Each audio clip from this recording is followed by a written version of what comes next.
नमस्ते दोस्तों। कैसे हैं आप सब? अच्छे होंगे, कुशल मंगल होंगे।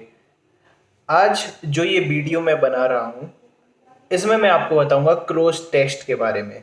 जो सभी ने मैक्सिमम लोगों ने मुझे कमेंट किया है क्रोज टेस्ट के बारे में कि सर क्रोज टेस्ट कैसे करें। मैं ऑलरेडी आपको बता चुका हूँ इस बारे में, लेकिन हो सकता है जो नए व्यूअर्स आते हैं मेरे यहाँ देखने के लिए तो उनको नहीं पता इस बारे में। तो ये सभी के लिए है। जो भी अगर आप नए हो तो चैनल को सब्सक्राइब कर लेना जिससे आप अपडेट रहें। और जो पुराने व्यूअर्स हैं सभी के लिए बहुत इंपॉर्टेंट वीडियो है ये, तो आप ध्यान से पूरा वीडियो देखना। देखिए, अगर हम बात करें ऐसे स्टेनोग्राफर को तो 100 नंबर का पेपर आता है जिसमें से क्लोज टेस्ट का जो वेटेज है वो है 20 मार्क्स का। 15 नंबर का आते हैं हमारे पैसेजेस, ये दोनों मिला के कॉम्प्रिहेंशन हमारा हो जाता है। अब और जैसे मैंने आपको एक स्ट्रेटेजी बताई थी कि आपको कितने कितने मार्क्स मिनिमम लाने हैं। 3 सब्जेक्ट हैं हमारे स्टेनोग्राफर के एग्जाम में, रीजनिंग, जीके और इंग्लिश। ठीक है, तो अभी हम बात करते हैं क्लोज टेस्ट की, क्योंकि जो जो लोग पूछ रहे हैं उनकी ग्रामर अच्छी होगी, इसलिए उन्हें केवल क्लोज टेस्ट के बारे में मैं बताना चाहता हूँ। तो देखो, क्लोज टेस्ट की कोई ट्रिक नहीं है। सबसे पहले तो आप इसको अच्छे से समझ लें। क्लोज टेस्ट की कोई ट्रिक नहीं है। कोई आपको क्लोज टेस्ट नहीं समझा सकता। अगर वो समझा भी देगा तो ऐसा तो नहीं कि सेम का सेम उठ के आ जाएगा एग्जाम में। जैसे अगर मैं आपको क्लोज टेस्ट करवाऊं यहाँ पर किसी एग्जाम में आया हुआ और वही एग्जाम में आ जाए, ऐसा तो नहीं होता। हाँ, लेकिन ग्रामर जरूर आती है। ग्रामर क्यों पढ़ाई जाती है? क्योंकि ग्रामर रिपीट होती है, क्लोज टेस्ट कभी रिपीट नहीं होता। सिनोनिम्स रिपीट हो जाते हैं, ईडियम्स रिपीट हो जाते हैं, एक्टिव पैसिव के नियम होते हैं, नरेशन के नियम होते हैं, फिल इन द ब्लैंक्स में वोकेबलरी आ जाती है जो रिपीट हो जाती है। क्लोज टेस्ट कभी भी रिपीट नहीं होते, तो इसलिए उनको करवाने का कोई यूज नहीं है। वो आप लोगों को स्वयं करना पड़ेगा। जैसे कि मीनिंग्स आपको स्वयं करने पड़ते हैं, ईडीएम आपको स्वयं करना पड़ता है, ऐसे ही क्लोज टेस्ट आपको स्वयं करना पड़ेगा। अगर उसको ट्रिक बताने लग जाओ तो इतने तरीके के अगर आप देखो कि भी मैं भी देखता हूँ, मुझे हंसी आती है यूट्यूब चैनल्स पर क्लोज टेस्ट की ट्रिक बताई जाती है। क्लोज टेस्ट की कोई ट्रिक नहीं होती, आप नहीं कर सकते। एक ही तरीका है अगर आपको करना है, आप रोज करंट अफेयर्स पढ़िए इंग्लिश में। क्योंकि अगर क्लोज टेस्ट आता है, अगर करंट टॉपिक का क्लोज टेस्ट आएगा तो वही कठिन माना जाता है, वही टफ होता है, वही हमसे नहीं बन पाता। तो आपका अगर करंट अच्छा है और आप इंग्लिश में पढ़ रहे हो तो उससे रिलेटेड टर्म्स आपको पता होंगे, तो आप आराम से मीनिंग में आप पुट कर सकते हो। देखो, फॉर एग्जाम्पल मैं आपको बताता हूँ कि एग्जाम जैसे एक कुछ सेंटेंस आया है कि क्लोज टेस्ट के अंदर कि this institute is going to Khalistan examination. अब इसमें ऑर्गेनाइज भी दिया हुआ है और कंडक्ट दिया हुआ है। तो देखो, अपन को जब हम हिंदी बोलते हैं, यदि हम लोग, तो हम बोलते हैं कि एग्जाम का आयोजन किया जाएगा। आयोजन, ऑर्गेनाइज करवाना भी बोला जा सकता है। लेकिन अब क्लोज टेस्ट में ये दोनों ऑप्शन आ गए आपके लिए, ऑर्गेनाइज भी आ गया और कंडक्ट भी आ गया। यदि आपने पढ़ा है कि एग्जाम को कंडक्ट करवाया जाता है तो आप कंडक्ट लिखो लगाओगे उसमें। यदि आप हिंदी करने बैठोगे तो ऑर्गेनाइज भी सही है वहां पर। तो इस प्रकार से जब आप करंट अफेयर्स पढ़ोगे या रीडिंग अपनी बढ़ाओगे, रीडिंग स्किल्स आप बढ़ाओगे, तभी आप क्लोज टेस्ट कर सकते हो। जितना आप पढ़ोगे धीरे धीरे, इसकी कोई क्लोज टेस्ट की कोई ट्रिक नहीं है। इसलिए कृपया आप ये ना बोले सर क्लोज टेस्ट करवा दीजिए। अगर मैं करवा भी दूंगा तो मेरा टाइम भी खराब होगा, आपका टाइम भी खराब होगा, आपको कुछ सीखने नहीं मिलेगा। क्लोज टेस्ट आप स्वयं से ही सीख सकते हैं। जब आपकी ग्रामर बहुत अच्छी हो जाएगी, आपकी वोकेबलरी बहुत अच्छी हो जाएगी, आपको सीखने की जरूरत ही नहीं पड़ेगी। आप ऑटोमेटिकली आप क्लोज टेस्ट को सॉल्व कर पाओगे, उसमें कोई भी दिक्कत नहीं आएगी, मैं आपसे विश्वास दे रहा हूं। और अगर मान के चलो आपको क्लोज टेस्ट नहीं आ रहा, समझ में नहीं आ रहा, बाद बाकी चीजें तो आपकी अच्छी होंगी।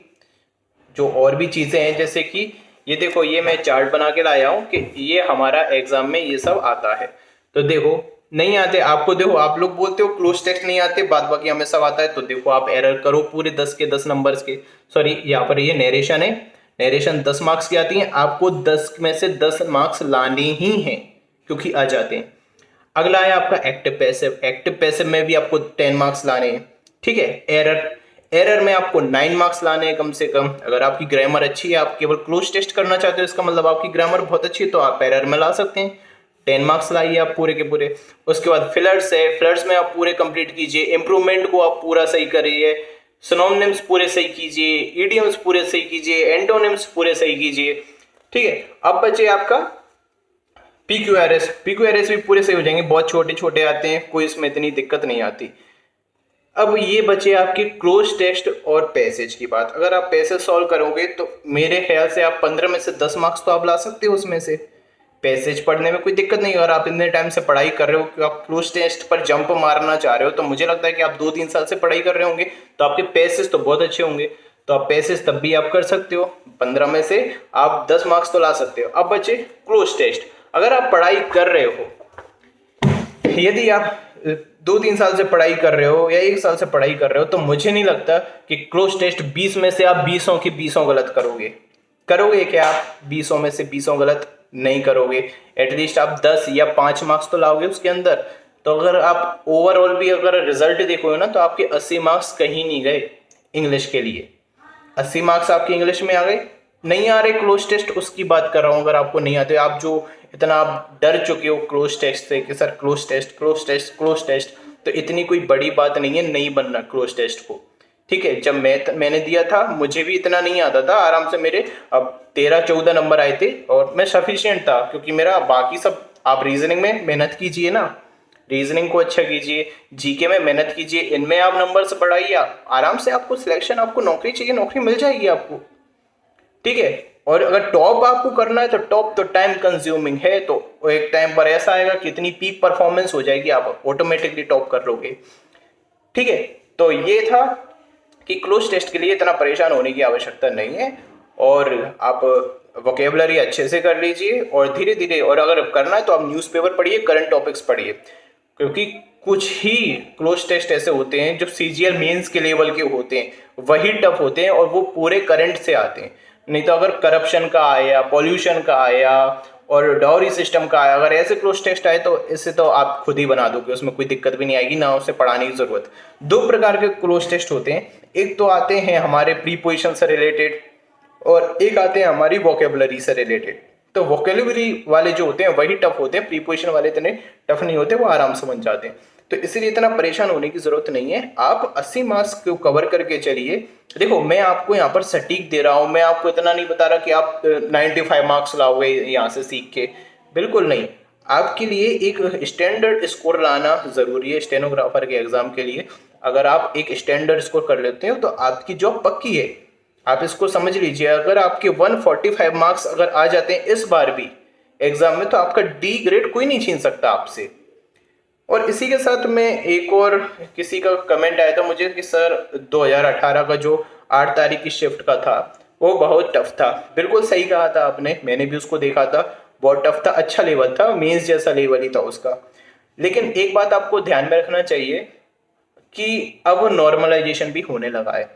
तो जैसे मेरे कुछ फ्रेंड्स थे, तो उनके मार्क्स थे 145 के समथिंग थे, सॉरी 145 भी ज़्यादा बोल दिया, 135 थे किसी शिफ्ट में, उनके आफ्टर नॉर्मलाइजेशन 152 मार्क्स हो गए थे। तो जो कठिन था तो वो कठिन भी नहीं रहा। अगर आपके किसी शिफ्ट में टफ आती है इंग्लिश और आपके मार्क्स कम आते हैं, तो नॉर्मलाइजेशन है, बढ़ा के देगा मार्क्स एबिलिटी के। वो सभी स्टूडेंट्स को देखेगा कि क्या सभी ने उसमें अच्छा परफॉर्म किया है। यदि सभी के उसमें कम मार्क्स आ रहे हैं, अच्छे स्टूडेंट्स के भी कम मार्क्स आ रहे हैं, तो नॉर्मलाइजेशन बढ़ा के आपके नंबर्स को भी बढ़ा दिया जाएगा। तो इसलिए कठिन और सरल से अब फर्क नहीं पड़ता, क्योंकि नॉर्मलाइजेशन आ चुका है। यदि कोई सरल शिफ्ट आएगी तो उसके बिल्कुल नंबर नहीं बढ़ेंगे और हो सकता है कि कम भी हो जाए मार्क्स, अगर ईजी शिफ्ट आती है। यदि टफ शिफ्ट आएगी तो आपके मार्क्स बढ़ जाएंगे। इसलिए कठिन सरल से आप मत लीजिए, आप एक स्टैंडर्ड स्कोर को लेके चलिए। अगर आप नए हो तो, अगर आप एक्सपीरियंसड हो तो आपको समझाने की जरूरत नहीं है, आप आराम से कर ही लोगे आप। ठीक है, तो ये था क्लोज टेस्ट का, इसलिए इतनी परेशान होने की आवश्यकता नहीं है। और इसके बाद जो भी क्वेरी है तो मैं आपको बता दूंगा, तो कृपया आप वीडियो को पूरा देखिए। मैंने प्लेलिस्ट भी बना दी है एक मेरी बातों के लिए, मोटिवेशन एंड स्ट्रेटेजी नाम से प्लेलिस्ट में आप जाके चेक कर लीजिए, आपको अच्छा लगेगा। और आपको जो भी सवाल हो आप कमेंट में डाल दीजिए, जो वैलिड होगा मैं उसका आंसर दूंगा। ठीक है, नमस्कार, थैंक यू।